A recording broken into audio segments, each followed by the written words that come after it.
The world, as we can already see every day, is changing, and in a world that has the potential for automated driving cars, technology that connects us from one side of the earth to the other, it's waking up and smelling the silicon. You could describe this new world of work being a bit like a roulette wheel. Do we predict red? Do we predict black? Does everyone learn how to code?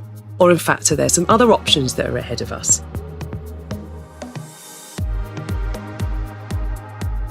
So if we view the opportunities ahead of us as an evolution rather than just change, then we can borrow from the work of Darwin about how species thrive through evolution. Have a think about the panda, much loved, but is a very static, fixed animal. It survives on only one food source. And the sad fact for a panda is that it's not until the final bamboo edge has been removed that it realises that it is ill-equipped to handle the new environment that waits for it. And if we apply this to the world of work, we have a think about traditional job ladders. Those ladders fundamentally won't exist within the next couple of years.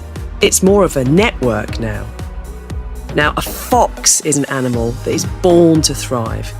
A fox can live in the city, it can live in the country, it has a wide and varied food source, it is ever vigilant and mindful of its dynamic environment, and therefore a fox mentality would be a really healthy one to bring to the way in which we work.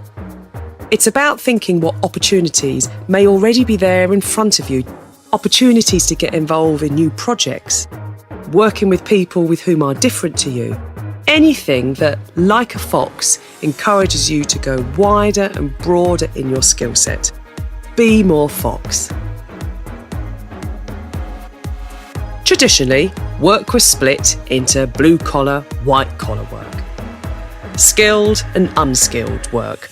Well, this world of work landscape is now fundamentally evolving into routine roles, jobs that have a list of rules that can be written down, and non-routine roles, jobs which can't be written down. We then had cognitive roles, jobs with our thinking ability, and manual roles, roles that are done with our physicality. So already in routine cognitive parts of our jobs, we're seeing machines doing those tasks that traditionally would have been done by a human. What that does mean is that it unlocks our ability to bring more humanness to the non-routine aspects. That ability to personalise, tailor, have conversations with each other. Those are the bits that are tricky to automate. What this means, of course, is like entering into any new relationship, the one that we embark upon with the technology in our life, it's probably best that we make it symbiotic.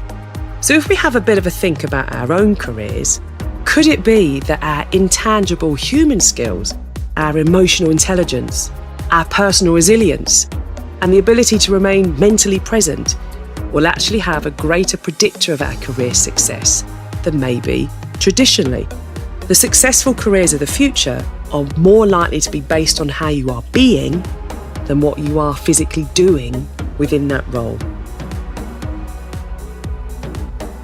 So if we were to Google what will be the job skills of the future, they're probably more along these softer human skills.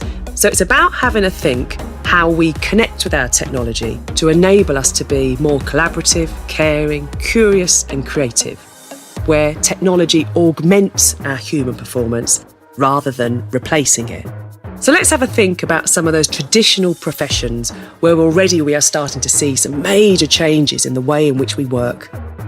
Wouldn't it be brilliant if technology enabled that doctor to be even more caring, unleashed a teacher's ability to bring out curiosity in their class, or an accountant to deliver even more creative solutions, a lawyer using technology that enables collaboration between parties that would never have been dreamed possible. So this understanding of how we best work with our technology, it's about having a think about where you sit within the context of your career. For example, in the year 2000, at the turn of the millennium, the hottest candidates had a CV that demonstrated how stable they were. Well, within a generation, it's completely turned on its head. The hot CVs now are those where candidates can demonstrate their flexibility and adaptability. So the hot careers now are those which are broad and wide rather than vertical and static. So in a world of work that is new for everyone, it's about keeping your CV and skill set as fluid as possible.